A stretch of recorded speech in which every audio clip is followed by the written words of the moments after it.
In life, we encounter people every day, all of whom have stories to share. We rarely take the time to ask people their personal stories, many of which will touch, move, and inspire us in some way. Matt has a passion for making authentic connections and learning about people from all walks of life. He has lived a life of giving back to the community and making a difference in people's lives. Are you ready to meet fascinating people and hear some inspiring stories? The Matt Hilton Show will introduce you to a world of possibilities you never knew existed. Sit back, be present, and enjoy. Here's your host, Matt Hilton. Hey everyone, Matt Hilton, the host of the Matt Hilton Show. Thanks for tuning in today. Today's show is part 2 of Elaine Williams' story. You don't want to miss it. Stay tuned for a word from our sponsor. With almost 20 years of real estate experience in the North Texas area, the professional realtors at Hilton Realty Advisors have helped over 500 clients with their housing needs. Hilton Realty Advisors covers all areas of real estate: buying, selling, building, investing, and renting.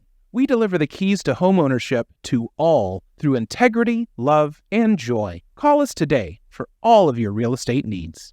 I want to ask real quick if you could, in 2 or 3 minutes, what are some of the nuggets from those speeches that you gave at the different colleges and universities? And what are some things you could share with the audience that if someone is tuning in to this show and they're going through an addiction or sexual assault or whatever that may be,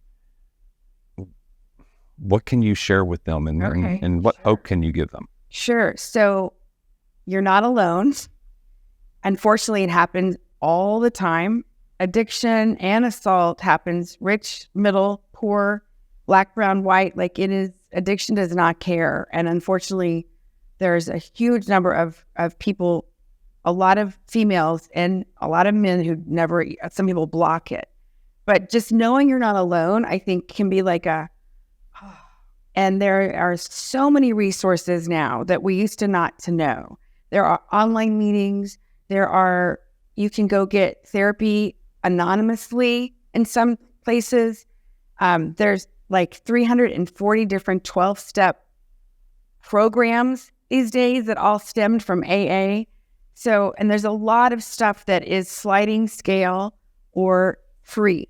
And so sometimes you have to dig, but there is something that you can find, even if you're Googling on the web, or you can call, of course, I'm going blank on any of the things, but AA Intergroup would be a great place to start, and they could probably help you find if you're needing a different thing. Mm-hmm. Another thing I used to say to the kids all the time is I would say we would never be friends with anybody who talked to us the way we talk to ourselves. And I don't know why I'm getting moved, but when I would say that, their eyes would be like, how does she know? Mm-hmm. Mm-hmm. And I feel they say addiction is self-hatred. It's a self-hatred disease. And I think that we have so many things coming at us, right? I mean, I love social media and I love media. I'm a ham, right?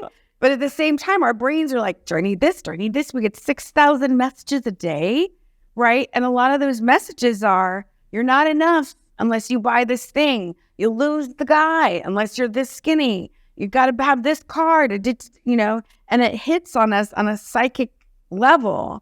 And so, I think you were talking about this with your other guests. It's sometimes it's good to unplug and go in nature or go pet your dog or, I love social media and it's a lot of smoke and mirrors. So I would always encourage the students to get off and have boundaries. Mm-hmm. You're not a bad friend if you have to turn off your phone. Right. You're allowed to go to sleep or you're allowed to study. That's why you're in college. Mm-hmm. So I would, and I would use humor a lot because, 18-year-olds, right? Oh, can I share one more thing? Please. That's a little, yeah. So, I was talking about moderation is sexy because we were talking about drinking. And so I would say, think it through before you jump in a car with people you just met. Mm. Think it through before you have that last beer for the road, right? And then I would say, if you can't remember that, think tit. And the guys would go, where? Right? But think it through, and yep. What's funny is people remembered that. They would come back to me the next year and go, tit. And somebody else said, Elaine, I was on a campus and they were all screaming, think it through, TIT. And I was like, I did my job. There you go. I did my, how are you going to get through to 18-year-old, right? And 19-year-old. So that's why I tried to be really high energy and interactive as much as I could when I was talking about how to party safely, how to not get assaulted, heavy topics. Yeah. So I have a daughter who is going to be a junior this year. And this isn't anything that I wouldn't say to her face, because we've had conversations about this, but the way she dresses is a little bit more revealing. Well, not just a little bit. If my mom's watching this, she's like, no, it's a lot more revealing. But then what I grew up with, like in the 70s and 80s and even the 90s. So talking about sexual assault and taking steps to prevent that from happening, where does that start? What are some things that you could share with that as well? Absolutely. So that she's not hearing it from dad. Yeah. I will send you my book as soon as I get back to the East Coast. Okay. So on college campuses, they call the freshman year, the fall semester, the red zone. And I'm so glad this is all coming out. But, I was writing about this before it was so mainstream, but because that's when so many assaults happen, because there are predators. There are people who aren't even in college, but they hang out with college kids or whatever. And some of them are students, but some of them aren't. And they specifically target freshman girls.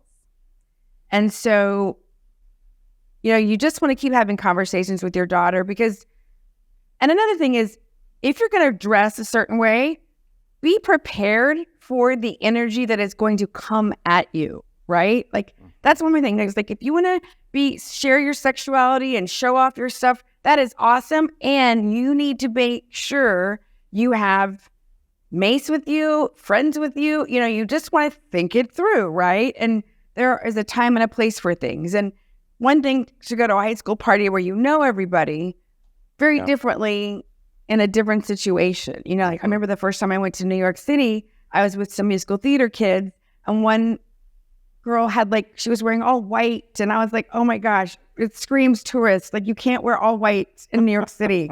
We have to change you, Mm-hmm. So it's like, I guess helping them think about each situation, but also having these conversations before they leave for school, because a lot of times it's not the guy in the ski mask in the bushes. It's somebody that knows somebody. It's many, many, many times. It's a person that you kind of know or that is in the same friend group. And unfortunately, there are young boys who are sort of groomed or trained or whatever to think of certain kinds of women one way. And and so there's just a lot of things to navigate. And so, I encourage them, if they go away somewhere, make sure they have a bedroom that can lock. And if somebody needs to spend the night because they've been drinking too much, make sure they are in a different room and there's a lock. There's just crazy stuff that happens. And you always think it's not going to happen to me. And it does, And so I just think the more we can talk about it, hopefully we can break the cycle. Yep. And there's a lot of peer pressure around that as well. I mean, I heard that in school, right? But I'm like, as a parent, I see that. I see the peer pressure of the other, kids that they hang around with, right? There's so much peer pressure, man. And if thank God, when I was in school in the 80s, thank goodness there were not videos, right? Like, I just had one answering machine. Right. Like, thank goodness, because nobody would hire me, right? But there's so much pressure now. And people go to colleges to have the partying experience. So I used to talk about that. Like, okay, remember, it's smoke and mirrors. Sometimes life can be boring or a little bit drudgery, and that's okay, like the reality of it. But just helping them think about different situations. And I would encourage girls especially to have a party buddy.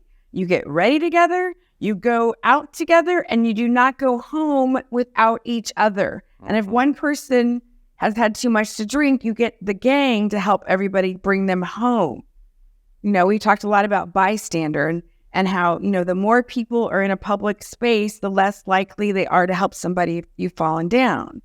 And so we talked a lot about like jumping in, being the hero, and it's okay to not be cool to save somebody's life.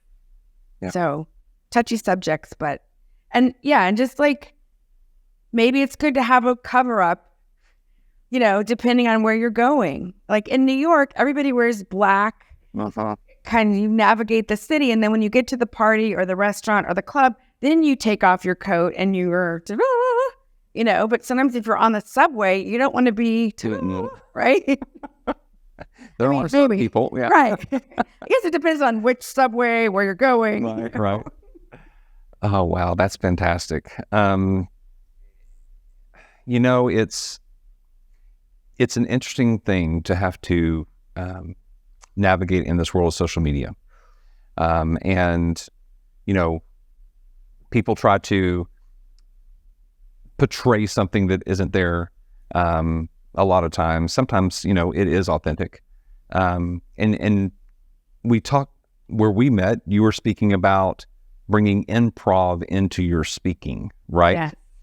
And so how does one do that? What is the best way to bring improv into your speaking? Well, I'm going to be doing some online classes, so I'll let you know when I get that organized. I realized we love speaking, right? We love communicating and lifting people up and sharing our stories. And, some people just love doing it. And sometimes in the beginning, it can feel overwhelming and scary. And you're like, I need to be in front of an audience to practice. But at the same time, I'm scared of the audience, right? And so I realized, well, that's why I love improv.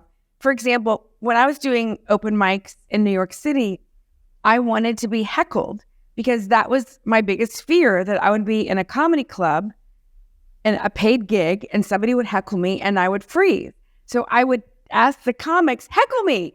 I wanted to see what I would do. And so I feel like that's why improv can be so helpful, because speakers are worried, what if I look foolish? What if somebody asks me a question I don't know? And so we just practice all the scenarios. And then, of course, I also teach like starting off strong, getting planted, speaking with vocal authority, and, all the other things I add in. But to me, I kept thinking that's what's blocking people from, because how do you get better at it? You keep doing it, right? I love what the previous guest was saying. She was like, who's successful? The people who are like, I'm not quitting. Yep. Jerry Feinfeld says that. Yeah. Yeah. And Ricky Gervais is like, the people who make it in comedy, the people who keep going.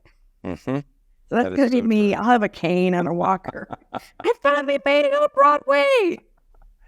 That is so true. So as we wrap up today, we got 3 questions to ask. I'd love to help people imagine and dream again. And I'd love to help make dreams come true by making connections for people from all walks of life. So you too can dream, Elaine. So 3 pillars: a person you'd like to meet, a place you'd like to go, and an experience you'd like to have. So just the first thing that comes to mind, who is a person you would like to meet that's still living? Obama. Michelle or Barack? Barack. Okay.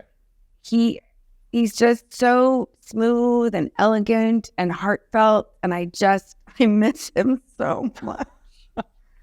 I think we all do. I just, that would be amazing. A place you would want to go. Oh my gosh. I've always wanted to go to Hawaii and Greece. So either one of those, that would either be one of fun. those. Okay. And an experience you want to have. I want to be speaking globally. Okay.